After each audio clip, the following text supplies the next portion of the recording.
که غواړئ شتمن شئ نو دا 10 قوانین باید زده کړئ.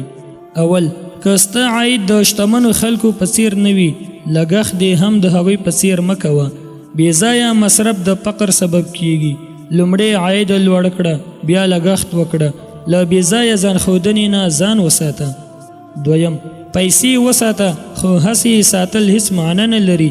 سپما ښه ده خو که پرې پانګونه ونه کړې ارزښت به یې له لاسه ورکړي. پیسې دې باید کار درته وکړي، نه چې زیرمه پاتې شي. دریم، په یوه عاید تکیه مه کوه. یوه وظیفه یوه شپه کې له منځه تللی شي.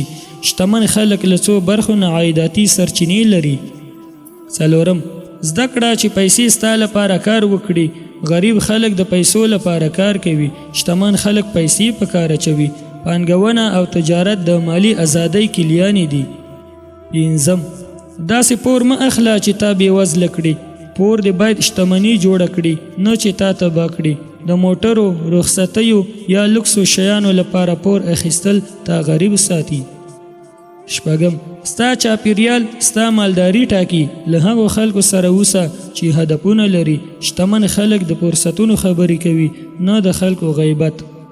اووم، په پیسو پسې مه ګرځه، په ارزښت پسې وګرځه. پیسې په ارزښت پسې راځي. هر څومره چې خلکو ته حل لارې پیدا کړي هغومره به عاید لري. اتم، زر پانګونه پیل کړه او دوام ورکړه. که نن پیل وکړې سبا شتمن کېدلی شي. نهم، د خرڅلاو هنر زده کړه. خرڅلاو زده کړه تر څو عاید دې محدود نه وي. لسم، پر حکومت تکیه مه کوه. حکومتي مرستې تل پاتې نه وي. شتمن خلک خپله مالی امنیت جوړوي.